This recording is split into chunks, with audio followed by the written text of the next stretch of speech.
Okay, welcome everybody to another Sci-Fi Distilled. I'd like to welcome Dan back again, Hey, Hey, Dan. great to be here. and are we Ooh, now I'm having. are kind of wrapping up our Halloween month. Dan request is it one of his favorites. So, Dan, why do you like this movie so much? Yes, Dan, because you said that you and your wife enjoyed this movie. Yeah, this is one of our go-tos. We have three go-tos or four, and they really ride the spectrum. 40-year-old virgin is one.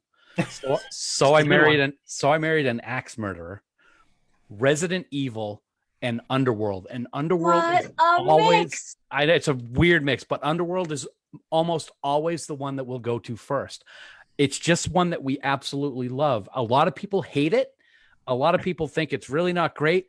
I just love it. It's comfort food for me. I Really? just oh yeah, I love Can Kate you say, Beckinsale and Bill Nye, everything. is it just, but like, is it the performance? Can you say specifically, like, what drew you in? I've always been infatuated with the whole vampire werewolf mythology, and for this to be like they're at war with each other, but at one time the werewolves or the lycans were slaves to the vampires, just adds a whole new layer to the storyline. And I just love the story. I mean, it's really great. The whole, this guy is supposed to have been dead for centuries, but the vampires, kept him alive and didn't tell anybody about it, and it's a big conspiracy. I just think it's fantastic, and I really do love. I love the character of Victor and Bill Nye so much. He's one of my favorite villains in movies, and it may not even be the best performance when you look at other ones, but he's just so cool, and his Yeah, voice is yeah, just so awesome. Yeah, yeah. he's one of those. He's one of those definitely. So before we go too far, I want to do the drink because we always. Yeah, Oh let's do yeah. the drink. And while you're doing that, So I'm going to turn the comments on. You may hear it talking in the background. I'll say so. There is our drink. It's called the Vampire's Kiss. It is pretty Ooh. simple. This one's pretty simple. It's just 2 ounces of raspberry vodka, 2 ounces of Chambord raspberry liqueur. You could use regular razzmatazz. You put it all in a shaker with ice and pour it into a martini glass, and that's pretty much it. Easy, I easy love it, peasy. and I And love the I'm lichen. actually, for a change, I'm drinking close to the right drink this time. I'm just doing a caramel apple martini. So That's all right. Nice. That'll Good work. yeah, So choice. yeah. cheers, Good everyone. Absolutely. choice. Cheers, Cheers. mates. Live long and prosper. Here's Great. to Bill Nye and all Bill his Nye. glorious. So So yeah, so they did take traditional vampire and werewolf lore and kind of unpacked it and turned it on its head and Absolutely. added some really neat concepts and ideas. And I thought that was super, super clever. So as you I looked mentioned, at they this. This was like to me, it was like the Matrix goes into the vampire, werewolf in a Yeah. lot of ways, yeah.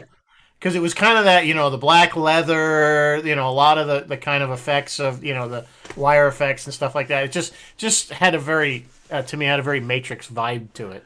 It's funny that you say that because when I was doing some reading on this, um, the entire movie of Underworld cost what the highway scene in Matrix Reloaded cost.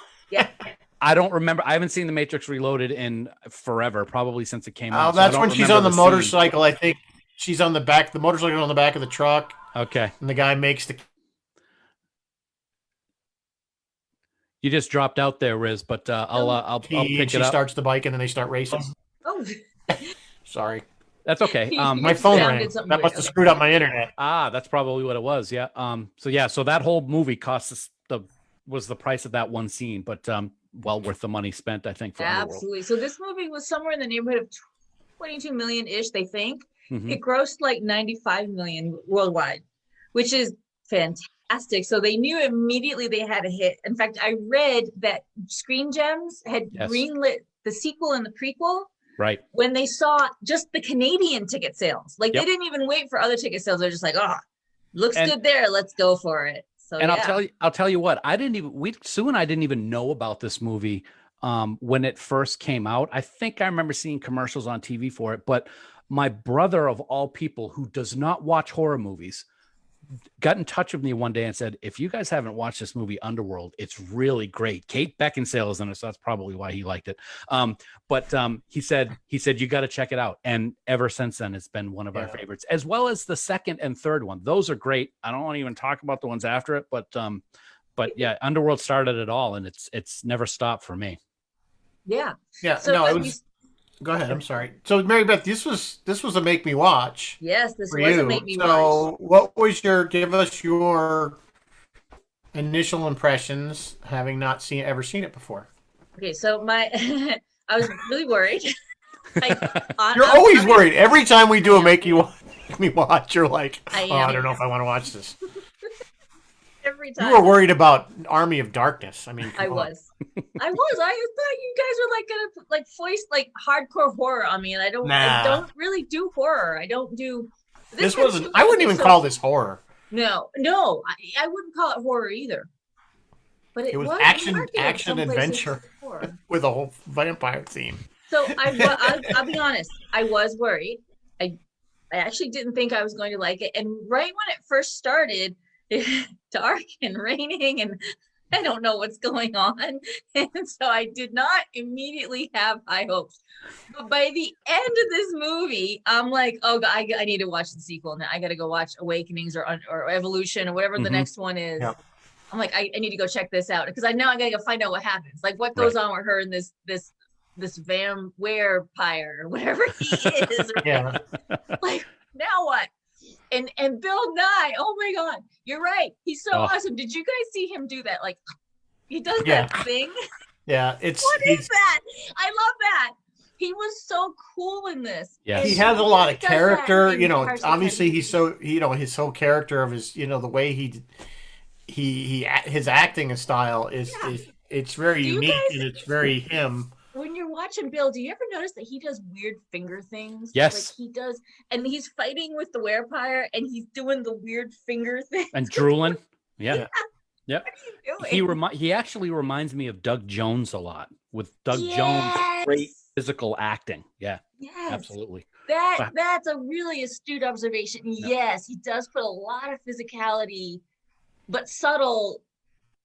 And because he's slight, he's so slight. He's like Doug that way. He's not as tall, but he's slight. So that's the accent. I mean, I remember when I realized that he was Davy Jones in the Pirates movies, I just was even more excited. But he's just so good. I mean, this coven has grown weak, decadent. Yeah. Perhaps someone else should be in charge of my affairs. I mean, it's just I just love him so much. Yeah, now, he is.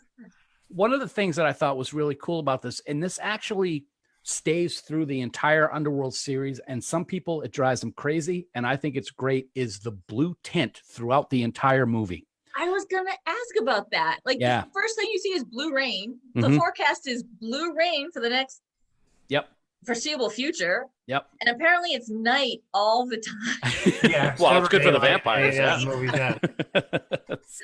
I like the way that they do that camera work to give it kind of a dark and dingy atmosphere to it, whether it's I think it's in Turkey that this takes place in. I think Budapest. It's definitely Budapest. not. Yeah, it's definitely Budapest. That's right. It's Budapest that it takes place in, and it's always dark. Even in the sequels, when they're in different locations, it's got that blue tint, which some people it really draws them away from it, but I think it pulls you right in, and I think it's a great way for them to change the scope of the lens in the movie. I think it's brilliant because it puts its stamp, like you recognize it immediately. You see any scene and you know immediately what it's from. Yes. Yeah, it sets a mood for the whole movie. It's that dark. I don't know how to put it, but it sets that whole. That's the theme of the movie. It's just that color. I mean, we've seen that with other movies where they'll do kind of a sepia tone kind of overlay for the whole film and kind of things like that. So to me, this fit because the blue, the dark. Is very vampire. I don't know why. It just fits. It's that gunmetal. Everything is kind of that gunmetal blue. Speaking of guns, I will say this about the Underworld movies: the aim that vampires and Lycans have makes stormtroopers look like sharpshooters. Did you notice that, like in the subway, they're shooting and shooting and shooting in the subway, and like one lady got hit, but They're bad shots. Yeah. What is happening there? Yeah, even I noticed that even when at the end scene, when they're shooting at Michael after he's kind of gone half and half, Yep.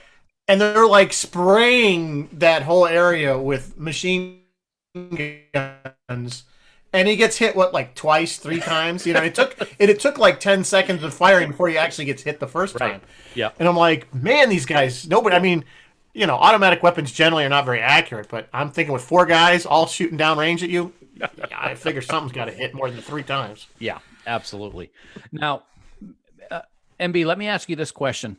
You said, and I don't want to get into the sequels too much because we're focusing on Underworld, but you said that you have watched the second one and you have watched the third one. Is that correct? I haven't watched, but I knew Okay. they existed. So immediately I was like, I need to go watch these. And I went ahead and like Googled them and have read up because I wanted to know what happened in the story. So I kind of, I'm aware what happens.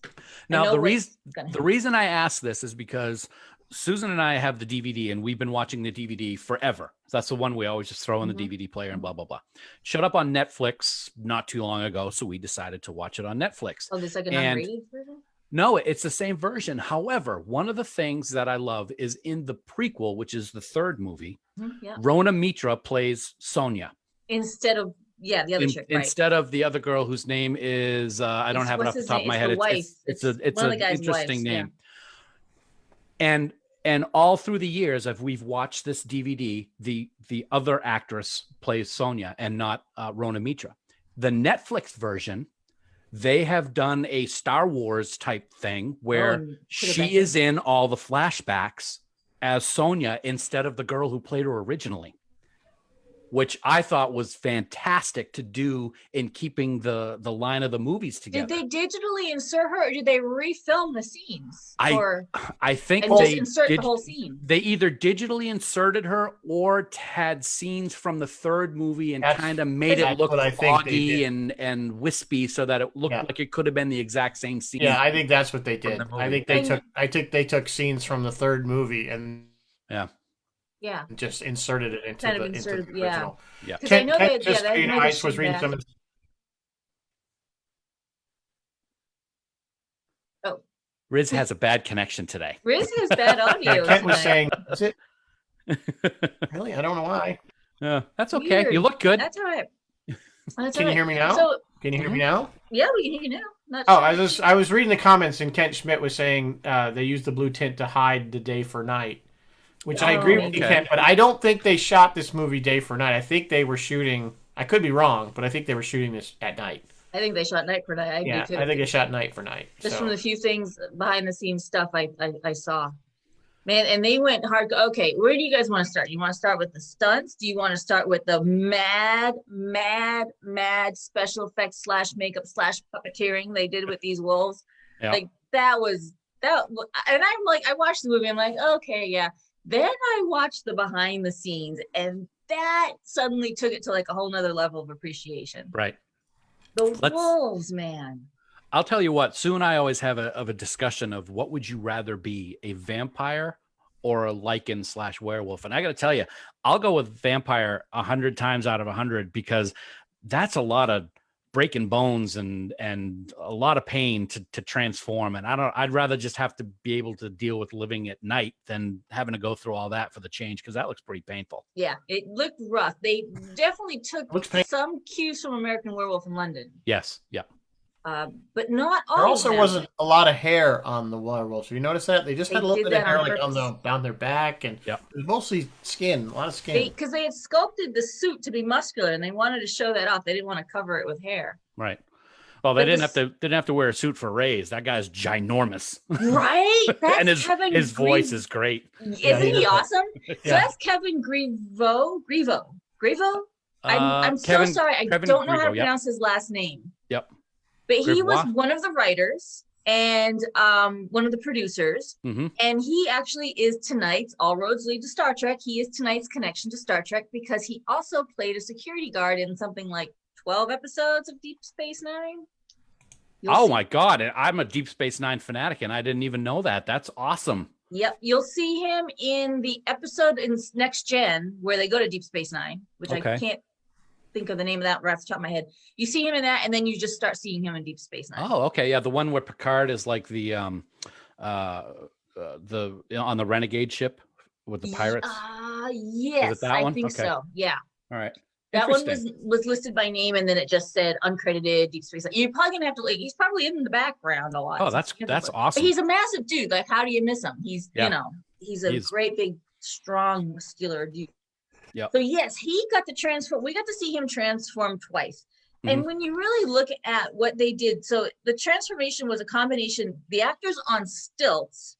He's wearing a suit. He's wearing a full head that actually obscures his vision. And I believe they had a little screen in there so they could kind of see what was going on.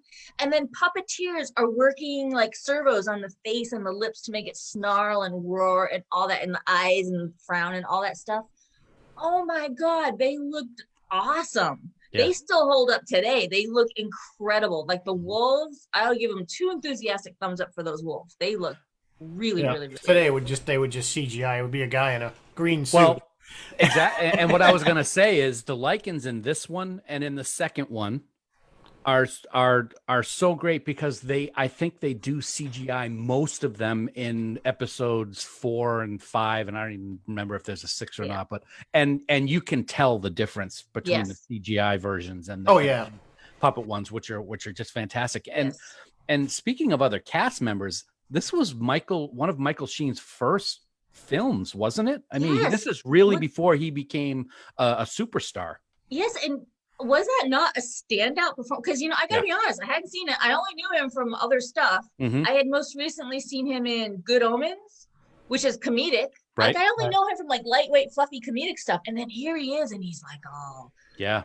That was a total standout performance from Michael Sheen. It really is. Yeah, good on you, man. Good on you.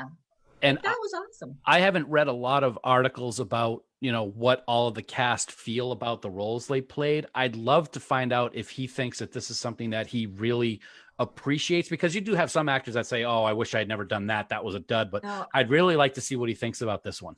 I think he liked it. Didn't he also play something in one of the Twilight? Yeah, he's one of the bad. He's the main Voltaire or whatever. I don't follow that as much, but he's the head bad vampire guy. So he had enough fun with the genre to take another stab at it. Yeah, and he played a Lycan and a vampire. Yeah, exactly. And then Kate was in Van Helsing, right? Yes. Yeah. Yep. Absolutely. So she's had enough fun with vampires to take another stab at them too. Quite literally. Yeah, absolutely. Absolutely. She played. Yeah, she was. Yeah. It's funny that there's a lot. I was reading some back behind the scenes stuff, which I had never really known until recently, and that is, if I remember correctly, because I don't have it on screen right now, Kate Beckinsale was in a relationship with Scott Speedman, who played Michael, and she started having a relationship with the director, with Len Wiseman, which ended up causing problems with both marriages. But she's been married to him for a while now, if I remember correctly. Yeah, so that was kind of interesting. Who? Because I thought now I'm confused, because I thought Kate Beckinsale, she was with Michael Sheen and then ended up with Len Wiseman. Maybe it was Michael Sheen. Excuse me, not Michael, but Michael Sheen. Yes, you're correct. Absolutely. Okay. Yeah, sorry about that. Yeah, I knew I had gotten something wrong, but yeah. No worries. Yes, she was in a long-term relationship with Michael Sheen, and Len Wiseman was married to a teacher, and things happened. So yeah. So she kind of pulled a Mila Jovovich, which that kind of happened to Mila too back in like Fifth Element days. Yeah. And the funny thing is, Mila was considered for the role. Yes, as was Halle Berry. She's the other like supermodel / actor, like action actress who we all love and adore. And interestingly enough, Mila's on the soundtrack to this thing. Yeah, I have to find out where. If you look on the wiki, go down to the soundtrack section. It says what song. I don't know.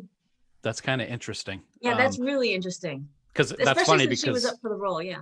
And that's one of our other go-to movies is the Resident Evils. So that's exactly. She did all those Resident Evils and was so amazing in them. And it's also interesting, which I would have loved to see, God rest his soul. They wanted David Bowie to do a cameo as one of the vampires in the Coven, and that would have just been amazing. But there was a singer who was in the movie in the background, and that's one of the guys from Duran Duran. Nick Rhodes is one of the vampires in the mansion.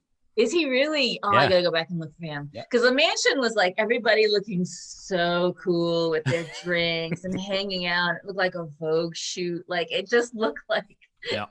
like it was total. Like we don't do anything. We just sit here. Yeah. Now Well, we we see. kind of Beautiful. we've seen that before in other vampire movies with that kind of decadent. Yeah. They're just kind of lounging around and. Actually, yeah, let's unpack the lore a little bit because I feel like a lot of the concepts have been stolen and taken other places. They didn't worry. They were mirrors. The vampires use mirrors, so they had reflections. But I'm just trying to think. Like his transformation was triggered by the moon, but then the other guys seemed like they could just transform at Well, will. they said that. They said Yeah. if you're in the narration in the beginning, it said something about after decades or centuries, they gain the ability to transform at will. And also, this was Michael's first transformation, so he was not going to be able to control it. But they did have drugs to control the Yeah, because they transformation, tried to which I shoot him found up to was stop it. interesting. Yeah, Yeah. Yeah. interesting. Yeah. Um, The one idea of elders sleeping, wakening them up, like all that. Great like idea. this was a fully fleshed out vampire universe that we stepped into. I didn't really understand why they were doing the hop skipping, as they called it, through time. What the purpose of that was, since they're immortal They're anyway. immortal anyway. Just live through it. Why have any? That's exhausting. Why go Gotta take I a didn't nap. understand what the point of that was. Maybe it's explained at some point that I missed, but it's not really explained, but my theory is you've got Victor, who is the head lord vampire. You've got Marcus, who is actually a direct descendant of Corvinus, and you've got Amelia, who was Victor's wife, so also pretty high up in the ranks. My take on it was, if you've got those three always around, there's going to be a lot of back and forth and on who's in control and who's doing what. So I think they made the decision to have one rule for a century at a time, so that there would be no, I don't know what there'd be no infighting or any type of takeover. Then there'd be loyalties and factions. Yeah, and, exactly. They and then you wanted got one happy vampire. Right, and then you got idiots like Craven who are helping run things while in that side of the coven over in Budapest, while Amelia's wherever she is. So they had like these little cells and pockets of leadership. But I kind of like that idea of the leapfrogging through time, with one awake, two asleep, as Victor calls it. I think that was pretty cool. Yeah. So especially as you get into like Lucian's backstory. Yep. Mm-hmm. Yeah, this was really well written, and a few other little details that they included that I was really impressed with, especially since they were filming in Hungary. Selena is the goddess of the moon. She's often like on the cover of like if you have the thing, it shows her with the moon in the background, which interestingly, moons are usually associated with the werewolf side of things. Yep. And then Corvinus, that name is a real name. Matthias, is it Corvus or Corvinus? I had it. Matthias Corvinus. He was the king of Hungary back in the 1400s, and he, of all people, Vlad the Impaler, Vlad Tepes or Vlad Dracul, whatever you want to call him. He went to Matthias and said, "Hey, I need help with whatever rebellion they were working on," and Matthias was like, "No," and he imprisoned him. So that the Corvina, the werewolf side, relates back to Dracula, to the vampire side. So it was just really interesting little, like they took real threads from real history and just kind of wove them in there. Really, really well done. That's one of the things that I really appreciate. And I didn't really know all these things. Some of the things you just said were things that I was not aware of. It goes to show, and we talk about the writer's room on Discovering Trek and on Trek Geeks a lot. It really goes to show the level of passion that these writers have when they're doing the research for these movies, to weave those little things in.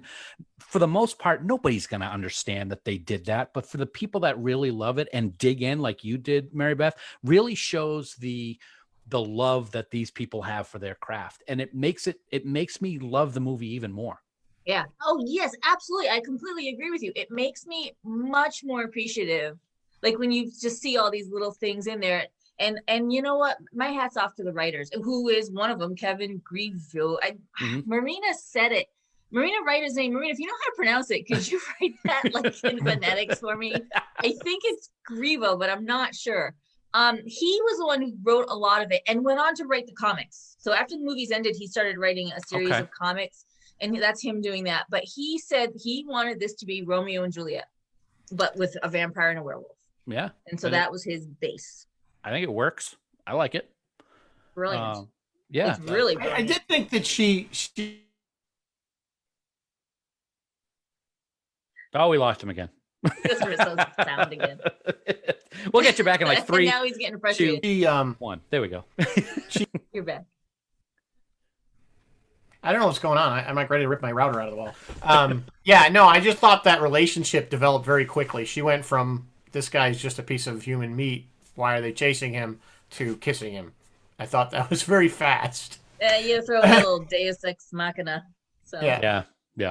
I mean, is it a perfect movie? No, not at all. I mean, I think I love the scene when Lucian is running after the car and he's running really fast. I think that's funny. But then also that scene where she gets stabbed in the shoulder and she's bleeding really bad and she passes out. I'm fine. And then she passes out. And I don't know where that thing came in the middle of the road to cause the car to flip sideways over and over again into the water. But hey, why not? It works. It just works. But did you see in the behind the scenes, with 2 things about that specific scene? One, Michael Sheen and his stuntman. Did you see how they filmed that, him running after I did the not. car? No. They dragged a long tarp, and the stuntman stood on it, and they rolled the truck. So in the back of the truck is the camera and everything. And the stuntman stands on it, and they start rolling, and then he starts running on this moving tarp. So it just gave him like super speed. It looked crazy. And I guess Michael Sheen got to do it just a little bit, just a bit. They don't like to let the actors usually. But the other thing that you just mentioned, so now he jumps up and he's got the sleeve blade, right? The blade comes out. Very cool. That was almost like blow by blow from Terminator, wasn't it? Like, didn't Terminator get up on top of something and put the blade? I think it was the second one. I think maybe you're thinking of. Yes, with the T-1000. Whichever one, maybe the one with Robert Patrick or Patrick Robert or whatever his name is. And he gets her and he nails what's her name in the shoulder the same way as Linda Hamilton. You're right. Shoulder. I never thought of that. You're absolutely right. Nicely I done. think it was. Yeah. Yep. And she screams just like Celine does. Yeah. But but Linda Hamilton wasn't a vampire. What cracked me up when he's on the roof doing that? He's like going right through the center of the roof. I'm like, where nobody dumbass, is. Like, there's nobody sitting there. I mean, you know how a car works. They have to be on the left or the right. There's nobody in the middle. Right. So thought that was kind of funny. I thought of that. I just watched the movie last night, and I'm like, why is he like the 3 times he goes to the center? And I'm like, there's nobody there. Maybe they were kissing. Yeah. It's real fast. There's so many good characters in this, guys, that I love, and one of the ones that I love the most, and he's got a very small role, and unfortunately he dies because I would have loved to have seen him, is Khan. The guy who comes up with the silver nitrate bullets. Right. He's thinking in military. I love that word. I love the way he says that. I really like that character, and it's really too bad at the end he just dies really quick, and that's just it for him. I really enjoy that character. The Lycan scientist too. He's his name is interesting character. Singe or Sing, something like that. Yeah, Singe, which to me means great. Monkey. Like, and little name. And you know what? His death is extremely important into why the second movie even takes place. So I like how they tied that all together with the second movie. Yeah. Very cool. Yeah, he's interesting. That guy as an actor is really interesting. His IMDb. He started out with a little bit early, like right around Das Boot. He was in Das Boot, and he kind of went from there. But it looks like a lot of his stuff is in either German or Hungarian. Oh, yeah, his accent's yeah, he's got a great career. I'm going to take just a couple of seconds to say hi to everyone who's been chatting away in the chat. We've got Roy and Chris LaRoche is here tonight, and Michelle is here. I see Martin, Marina, welcome. Ron and Phil and Martin. I said Martin. Did I already say Martin? Hey, Stuart Foley's here. Hi, Stuart. Nice. And Kent Schmidt. Hi, Kent. And Marina did say Kevin Grievous, with accent on the second syllable. Grievous. I'm not going to even try, because I tried to say we had a guest on Trek Geeks last week, and I said his name 5 times correctly before we brought him on. And then when I brought him on, I completely screwed it up. So I'm not even going to try. Sounds like something we would do.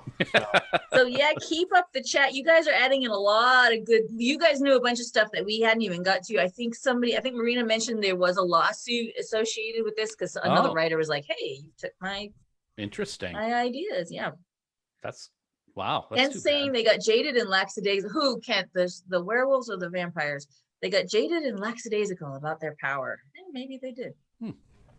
Yeah, you guys are adding like a lot of really good stuff. Kent knew about that they were running on a tarp after the stuff. So yeah, keep chatting, guys. Keep going. One of the other things that I love about this movie, which we haven't really gotten to yet, and that's the end scene, the climax of the movie, which I did not expect. The face slicing, or the head slicing, maybe we should. Yeah, that freaked me a little because he turned. He He's turned like- and made he's- facial expressions. He's like doing stuff for like 10 seconds. Yeah. Yeah, they did they did that in Kill Bill. Oh, did they really? Yes, but Something that very was more similar, clean. yeah. Like that was a more Yeah, it clean was across just the forehead. back of her head, but it was Yeah. the same kind of thing where it just. I don't think there's a sword sharp enough to do that. Quite frankly, Don't I give mean, it'd have to be like Ghostbusters some any kind of ideas. micro, something maybe out of Star Wars where it's But- like just slicing at a molecular level. But how awesome does that scene Oh, it was work? a good effect, You just hear It the was- shing, yeah, and then you she's hear standing there, and then he's just like, and you don't know anything until you see the blood on the sword.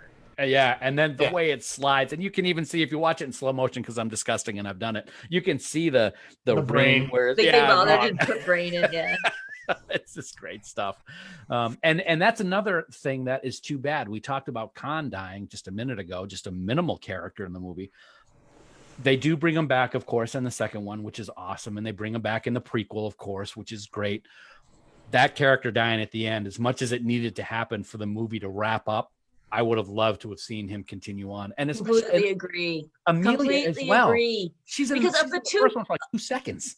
Yeah, of the two bad guys, Victor and Craven. Craven is comparatively, I'm gonna say, boring. Yeah, Mhm. he's Victor very was the interesting. he's very one. two-dimensional. Craven's very two-dimensional. He seems to me. He's Craven- not- If Craven was smart, when she started coming to him with all all her little worries and concerns, he would have pretended like he believed her. Oh yes, I'm gonna help you, and let her along or let her astray or something. But no, he just was like, I don't know. He was very, very one-dimensional. Like he just, He's just very focused on his end game with his deal with the Lycans. oh maybe yeah. just- with- He just You know, he just wants the power is what Yeah. is what I look at it. But one of the best scenes of the movie, and it's a quick one, is when she just jams her hand right up into his nose in and then he's the going like this and she mansion. walks away. Yeah. It's awesome. But he wanted her too. But his endgame wasn't just his deal with Lucian. He wanted her too. Yeah. And yes, I don't know yes, if he that's wanted how her you to be his queen. treat someone who But the other girl who most people remember, the Len Wiseman, the director, said the most well-known scene from the movie is Sophie Myles, the blonde, popping up onto the On the ceiling like a ceiling. cat and Yeah. turning and hissing at Michael, who's on it.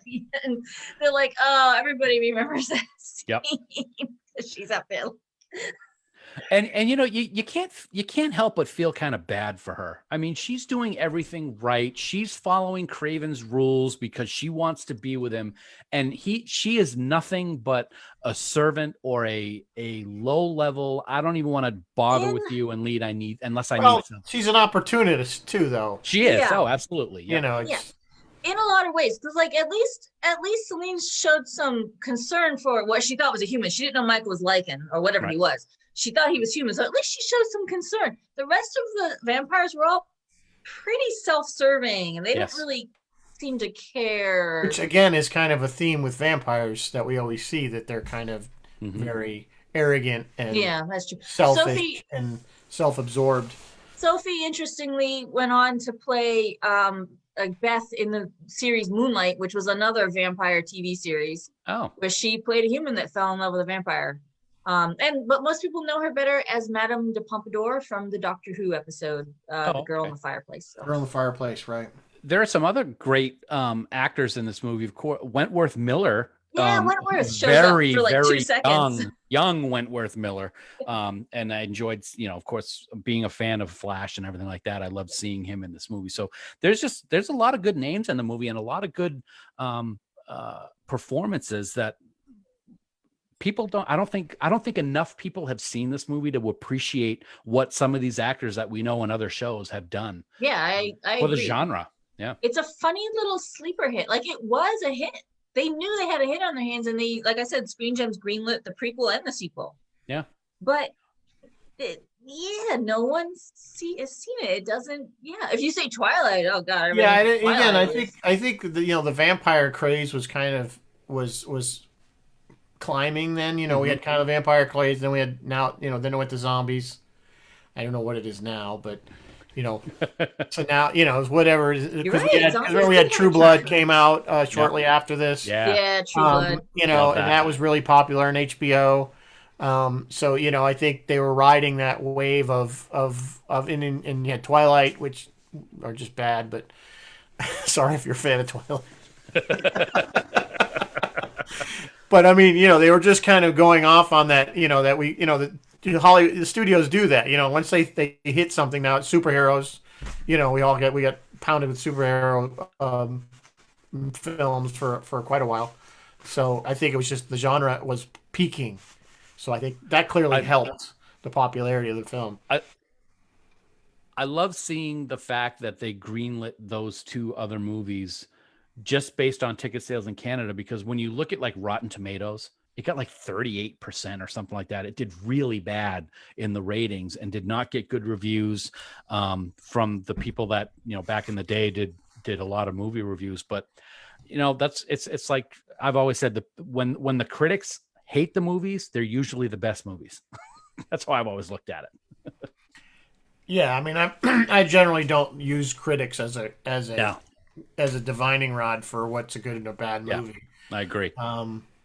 Yeah, totally agree. Some of the stuff that they said was great, and I've gone to see it, and you're like, boring. I remember.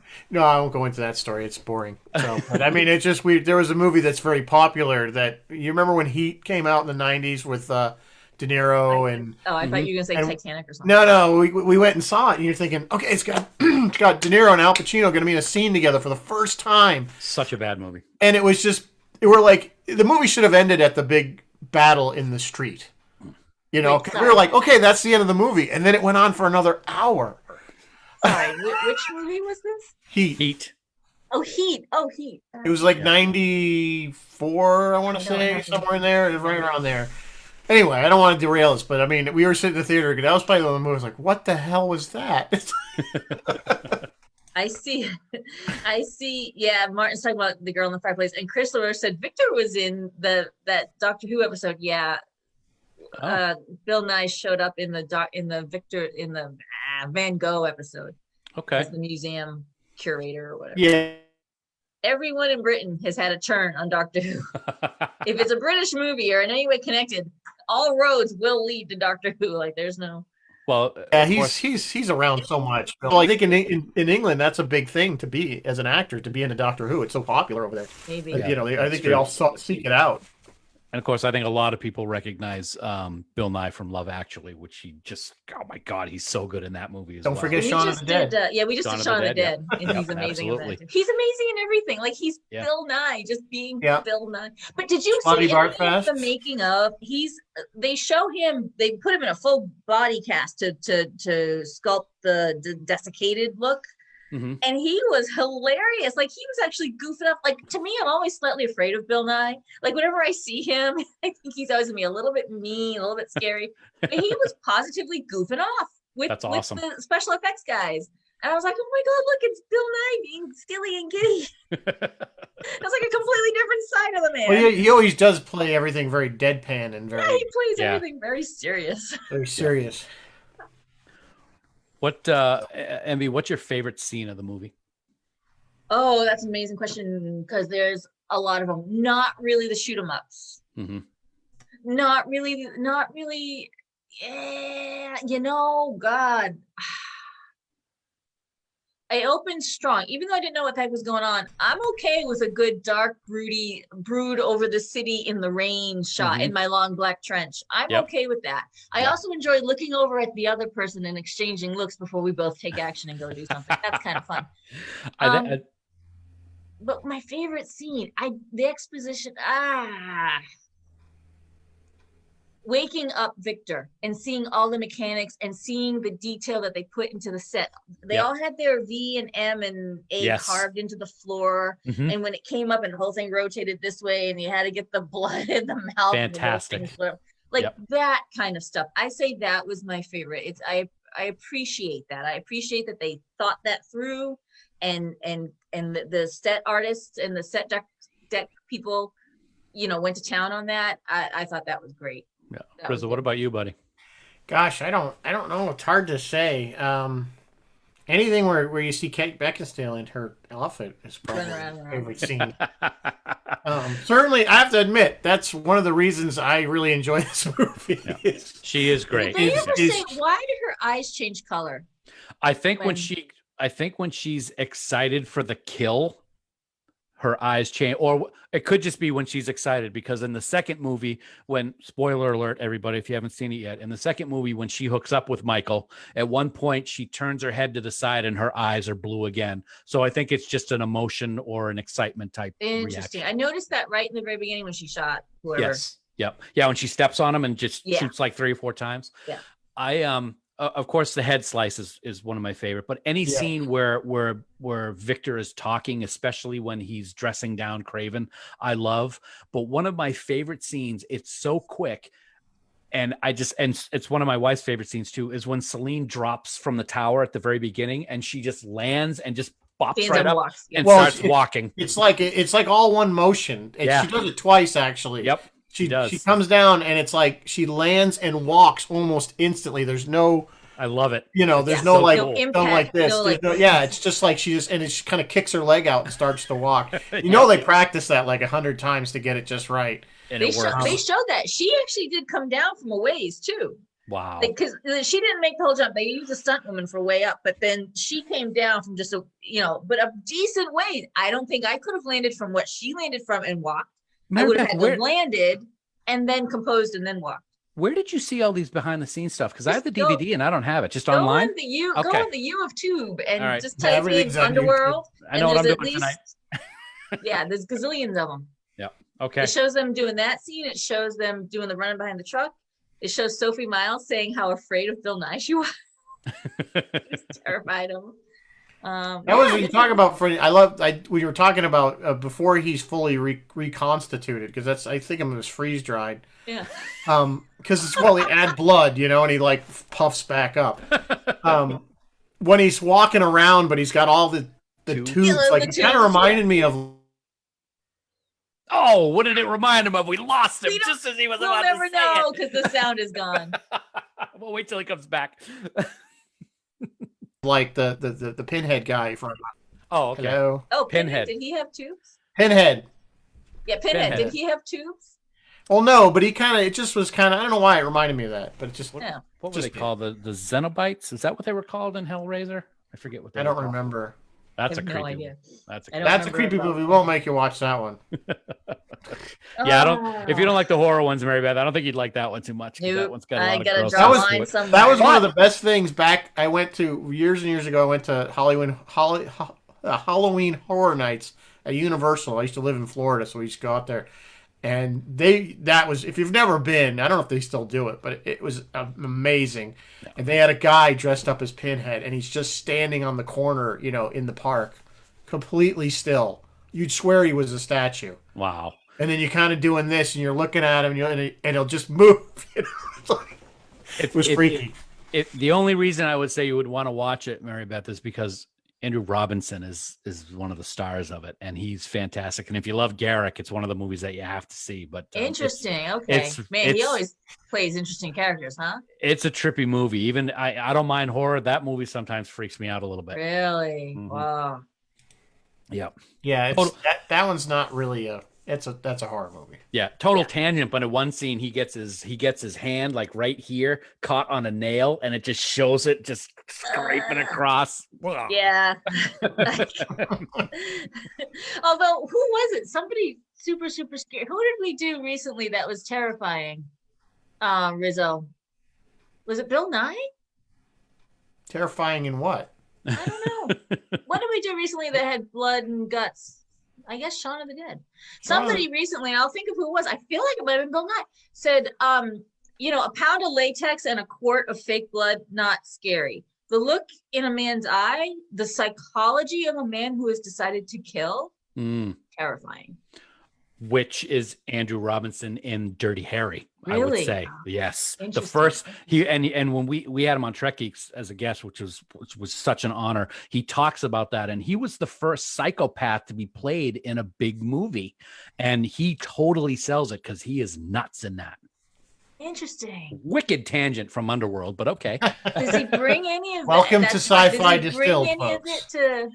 We're tangent. Does he bring any of that to Star Trek? Because Star Trek's had its share of slightly unhinged characters. Oh, I think so. I think he brings a little bit of that to Garrick. You can see that look in his eye that he has sometimes when he's doing it. The Wire is a great example of Andrew Robinson really playing someone who's about to lose it in Deep Space Nine. So yeah, I would say he does. Yep.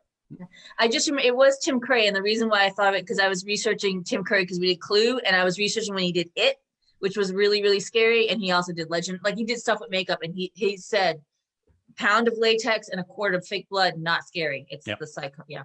Well, one other thing, which I think someone might have brought up in the comments, and if they haven't, someone's sure to, is the Mythbusters episode on this movie. Oh. So to get away from oncoming lichens, she decides to empty 2 clips, supposedly of 20 rounds each. I don't know. I didn't count. Into the floor in a circle. Way more to than allow 20 the rounds. floor to Way more than 40 rounds. Yeah, well, I mean, 140 rounds. Which, if she had 40 rounds, there's only 3 lichens. That's like 10 or 12 shots each. Could have done it, but Mythbusters says no. Yeah, I kind of agree with that. It's a fun special effect and a good escape, but it's been done. They did that. Well, I shouldn't say done before this. I mean, well, actually, they did do it before. They did it in we did one of the first movies we did. Drawing a blank. Bruce Willis there. Fifth Element. Oh, Fifth Element. He does the same thing with Ruby Rod there. He goes and blows around and the whole thing falls down. Ruby Rod's screaming the whole time. Now, granted, we could let that go because that's a futuristic weapon that might have more futuristic ability than the average pistol. So. I love that scene because as she's doing it, she's just kind of nonchalantly kind of twirling one way and the other. And I think it worked. I think it works great. The behind the scenes stuff shows her landing. Like that whole big section was meant to compress. And if you look at the movie, you can kind of see it compress. So she landed, with a thud. Yeah. And that brings a scene where of course Lucian gets shot and we get to see him then later push the bullets out, kind of like what Wolverine does in the X-Men movies, especially in Logan. He does that. So there's some history with a lot of the things that we see. Special effects wise, that's another really, really well done scene. That holds up. It didn't look dated or weird. It looked fantastic, and it wasn't too gory. It wasn't too. It was perfect. Yeah. It was just that scene worked out really, really well. Yeah, the effects were great. I mean, like when you see the vampires get shot the first time with the infrared bullets, with the UV bullets, and they kind of just from the inside kind of, you they see the show blue that. glow. Okay, so that was they painted with the alcohol-based paint. What's that called? PAX? Somebody who does this stuff, type it. I think it's the PAX. So they painted on the veins to give them a base, and then they did do some computer enhancement from there. Yep. To make it look, like it's getting worse. But they tried a bunch of different things, and they decided, okay, the paint looks the most realistic, especially under lights and on camera. So that's what they went with. Back to the shooting the floor. Dennis on the feed just brought up a great point. James Bond did it in the ice in Skyfall, and that was right at the end of Skyfall he does that, and that's a great call out there, Dennis. I love that. That was pretty. Now I could see it working more with ice because I do too. Need to necessarily break. You just need to get it weak. Right. Absolutely. Skyfall, in my opinion, probably the best James Bond movie. I love Skyfall. Anyway. Well, I'd argue that, but anyway. I love Daniel Craig. What year is Skyfall? When? It was the last one. It was the most recent one. Yeah. Yep. Yeah, I like that one a lot. Yep. Okay, it had some catching up to do with James Bond.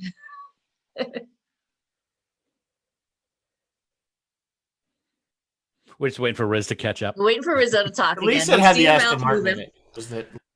Yes, that's true. It did have the Aston Martin in it. Yeah, absolutely. Yep. Yes, they had a yes. She had like a Lambo and a Jag, didn't she? No, she had a Maserati and a Jag in this movie. Yeah, she had a Jaguar Yes. first, and then the Maserati. Yep. Jaguar's Maserati. one that went in the drink. We were Oh, talking about the special effects a minute ago, and I agree with you, Mary Beth. The special effects, there's really not a special effect in this movie that I think looks like a special effect. Even when the silver nitrate is going through Lucian, it looks believable and it holds up for a movie that's 17 years old. Yeah, 2003 it came out. I really, really like what they do in all of these movies. yep. Completely agree. It was a similar effect. I want to say it kind of reminded me again back to the Matrix, where you saw similar things happening when he had the whatever it was they stuck in him, and kind of you could see it moving through his body and stuff. I imagine it was a similar effect. Much better effect than like in The Mummy when the bug is in the guy and it's going up and around the side of his face. That just didn't work, but this one does. I remember that. That whole movie. Yeah, and I think that's the secret to this being a sleeper hit. It looks good. The storyline, the plot is there. It has enough of, it sustains itself plot wise. The actors were amazing. Yeah, this thing holds up. Good choice, man. Good choice. She was unsure. I got to tell you, I today or just today, Mary Beth, when you sent me the link for the get together tonight, I'm like, oh my God, I hope she liked it. Oh my God, if she didn't like it, I'm never going to hear the end of it. But I'm 1 for 1, so I guess that's a good thing. Because sometimes when I talk to Bill, recommend another one. Sometimes I talk to Bill about a movie and he's like, that movie's just horrible.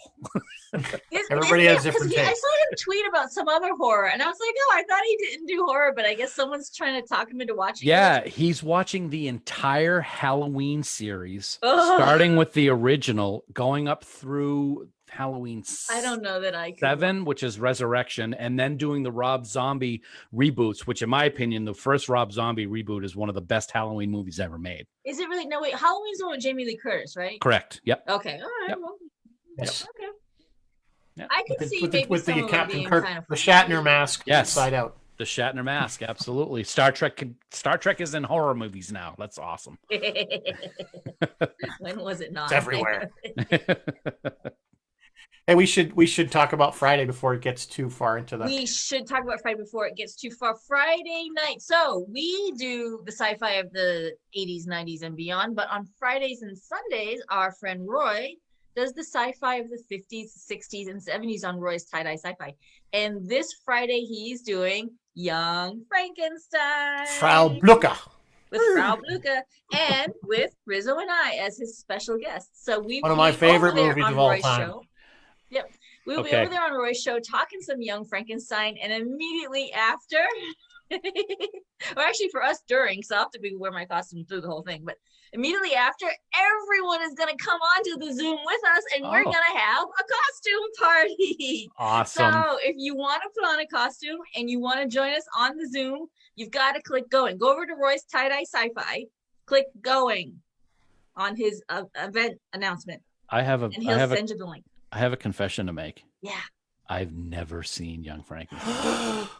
I knew I was going to get that reaction from both of you. This actually is a really, really, this really really is. Honestly, this isn't just my favorite comedy. It's not my. It is one of my favorite all-time movies. Period. Really? It's very funny. Right. I gotta watch it. It is hysterical. To me, it's Mel Brooks' best, and it's actually, was half written by. It's got Madeline Kahn in it. It's got a young, beautiful Terry Garr. Yeah. Terry Garr's in. Oh, that's right. Oh, yeah. And Gene Wilder, of course. Yeah. Gene Wilder wrote it with Mel Brooks. Marty Feldman. Marty Feldman. Marty Feldman. Yeah. See, I know who's in it. I just haven't seen it.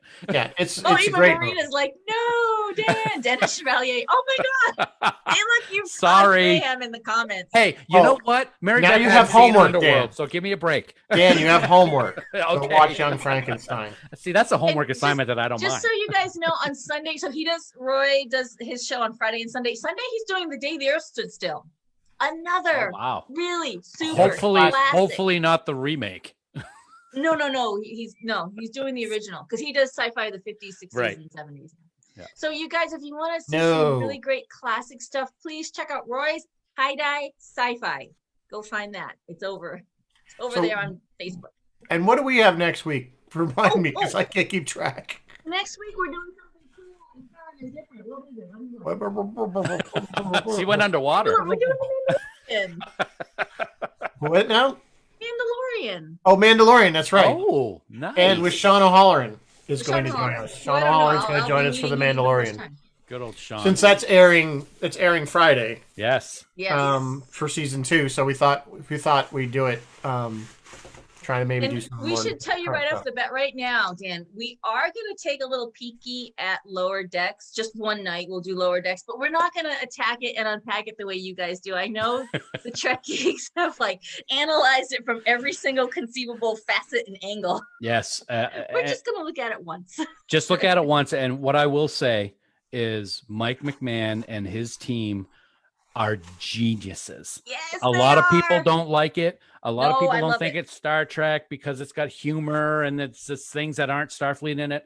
It is phenomenal. It's probably one of the best first seasons of a Star Trek series ever.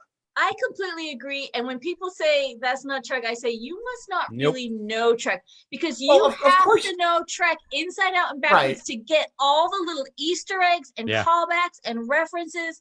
Like like I said before, they're dropping little bombs. It's constant. It's constant. It is. I have to admit, I don't buy it. Cracks me when people say it's not Star Trek, and it's like, okay, it's clearly supposed to be a comedy. What did you actually expect it to be? Yep. I'll admit that the first couple episodes, I didn't hate it, but I was unsure. Mm-hmm. But as I watched it, it really grew on me. Well, just think, Encounter at Farpoint. I'm sure a whole lot of people didn't like that one when it first came out in the early 80s, right? Yeah. Even I was like, what is this? And I got to say, the season finale, I don't want to give any spoilers, but the season finale was Star Trek. I don't want to say perfection, but that's because that's not the right word, but it was brilliant. It was unbelievable. It was phenomenal. It really was. Yeah. And Rose and I were both laughing.